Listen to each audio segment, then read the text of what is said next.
آپ دیکھ رہے ہیں مسائل کا حل چینل۔ الحمدللہ وحدہ والصلاة والسلام علی من لا نبی بعد اما بعد فاعوذ باللہ من الشیطان الرجیم بسم اللہ الرحمن الرحیم لإیلاف قریش ایلافہم رحلة الشتاء والصیف فلیعبدوا رب هذا البیت الذی اطعمهم من جوع وآمنهم من خوف۔ حمد و ثنا رب کائنات کے لیے، بے شمار صلاۃ والسلام سید الانبیاء سید ولد آدم محمد رسول اللہ صلی اللہ علیہ وسلم کی ذات پر۔ حمد و صلاۃ کے بعد جو سورہ میں نے آپ کے سامنے پڑھی ہے، اس سورہ کا نام سورۃ قریش، رسول اکرم صلی اللہ علیہ وسلم کی جو برادری تھی، آپ کی جو قوم تھی اور آپ کا جو قبیلہ تھا وہ قریش تھی، آپ قریشی تھے۔ تو اللہ پاک نے قرآن مجید کے اندر اس قوم کا نام لیا، لإیلاف قریش۔ ایلاف کا معنی ہوتا ہے کسی چیز کو پسند کرنا، کسی چیز کو اب محبوب سمجھنا۔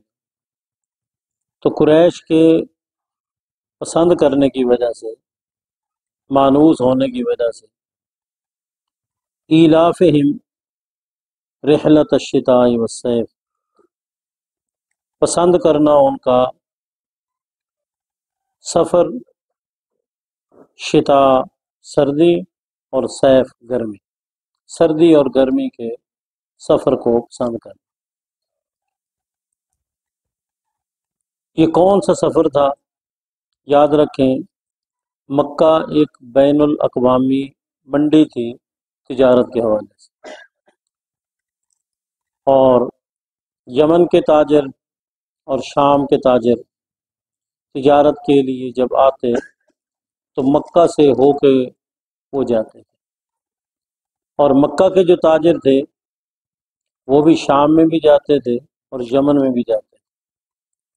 یمن کا علاقہ گرم تھا اور شام کا علاقہ ٹھنڈا تھا۔ جب مکہ میں گرمی ہوتی تو وہ شام میں چلے جاتے، سفر بھی کرتے اور موسم کو بھی انجوائے کرتے اور کاروبار بھی کرتے۔ اور جب مکہ کے اندر سردی ہوتی تو پھر وہ گرم علاقے یمن میں چلے جاتے، جس طرح آج کل بھی بعض لوگوں نے پاکستان میں مری کا جو علاقہ ہے وہاں اپنے ذاتی فلائٹ لیے ہوئے، اور جب یہاں کو گرمی پڑتی ہے تو پھر وہیں وہ چلے جاتے۔ تو یاد رکھیں، یہ سردی اور گرمی کا جو موسم ہے یہ اللہ کی قدرت کی نشانیوں میں سے ایک نشانی ہے، اور سردی اور گرمی کے حوالے سے کاروبار بھی ہوتا ہے۔ فروٹ آپ دیکھیں، کوئی گرمی کا فروٹ ہے، کوئی سردی کا فروٹ ہے، کوئی چیزیں ایسی ہیں جو گرمی میں زیادہ استعمال ہوتی ہیں، کوئی چیزیں ایسی ہیں جو سردی میں زیادہ استعمال ہوتی ہیں۔ بعض اوقات جن کے پاس پیسہ ہوتا ہے وہ سردی کا سٹاک گرمیوں میں ہی کر لیتے ہیں اور گرمیوں کا سٹاک سردیوں میں کر لیتے ہیں۔ اس کی وجہ یہ ہے کہ جب سردی کا موسم آتا ہے تو مثلا گرم کپڑے، یہ سویٹر، جرابیں، اس طرح کی چیزیں مہنگی ہو جاتی ہیں، تو کچھ لوگ گرمیوں میں ہی لے کے رکھ لیتے ہیں تاکہ سردیوں میں یہ مہنگی ہوگی پھر ہم بیچ دیں گے، پیسہ ان کے پاس ہوتا ہے۔ اور ایسا بھی ہوتا ہے کہ سردیوں کا سامان بچا ہوا جب سردی ختم ہوتی ہے تو پھر سیل لگا دیتے ہیں کہ چلو نکل جائے، گرمیوں کا سامان بچا ہوا سردیوں میں وہ سیل لگا دیتے ہیں۔ تو یہ ایک کاروباری سلسلہ ہے۔ اللہ پاک نے قریش کو اس نعمت کی طرف متوجہ کیا کہ دیکھو، مکہ میں سردی ہوتی ہے تم گرم علاقے میں چلے جاتے ہو، اور مکہ میں گرمی ہوتی ہے تم ٹھنڈے علاقے میں چلے جاتے ہو۔ یہ گرمی اور سردی کس نے بنائی ہے؟ ذرا تھوڑا سا سوچو تو صحیح، توجہ تو کرو اس طرف۔ یہ گرمی اور سردی کس نے بنائی ہے؟ یہ گرمی اور سردی کسی انسان نے نہیں بنائی، اور نہ ہی یہ گرمی سردی اللہ کے سوا کسی اور کے پاس اختیار ہے۔ تو جس مالک نے یہ گرمی اور سردی کا نظام بنایا ہے اور اس موسم میں تم کاروبار بھی کرتے ہو اور اس موسم سے لطف اندوز بھی ہوتے ہو، تو فَلْيَعْبُدُوا رَبَّ هَذَا الْبَيْتِ، اس گھر کے رب کی عبادت کرنی چاہیے، تم اس گھر کے رب کی عبادت کرو۔ اللہ پاک نے کیا کہا؟ فَلْيَعْبُدُوا رَبَّ هَذَا الْبَيْتِ، بیت کو بھی وہ مانتے تھے اور عبادت بھی کرتے تھے، لیکن رب کو صحیح نہیں مانتے تھے، تو اللہ پاک نے کیا کہا؟ فَلْيَعْبُدُوا رَبَّ هَذَا الْبَيْتِ، جو اس گھر کا رب ہے نا، اس کی عبادت صحیح معنوں میں کرو۔ اور عبادت صحیح معنوں میں کیا ہے؟ کہ اس عبادت کے لیے سب سے پہلے تم محمد رسول اللہ صلی اللہ علیہ وسلم کی رسالت کو مانو، جو عبادت کا طریقہ نبی صلی اللہ علیہ وسلم نے بتلایا ہے اس کے مطابق عبادت کرو گے تو تب ہی جا کے تمہاری عبادت قبول ہوگی۔ فَلْيَعْبُدُوا رَبَّ هَذَا الْبَيْتِ، پھر آگے اللہ نے اپنا تعارف کرایا، الَّذِي أَطْعَمَهُم مِّن جُوعٍ، جس مالک نے تمہیں بھوک سے کھانا کھلایا، بھوکے تھے، تمہارے رزق کا معیشت کا بندوبست کر دیا، یہ کاروبار کرتے ہو، اس کے نتیجے میں تمہیں رزق ملتا ہے، یہ رزق دینے والا کون ہے؟ یہ نہ سمجھو کہ یہ تمہارا کاروبار اس کی وجہ سے رزق مل رہا ہے۔ کتنے ہی ایسے لوگ ہیں جو کاروبار کرتے ہیں اور رزق نہیں ملتا، اور کتنے ہی ایسے لوگ ہیں جو کاروبار نہیں کرتے اور رزق کی فراوانی ہوتی ہے۔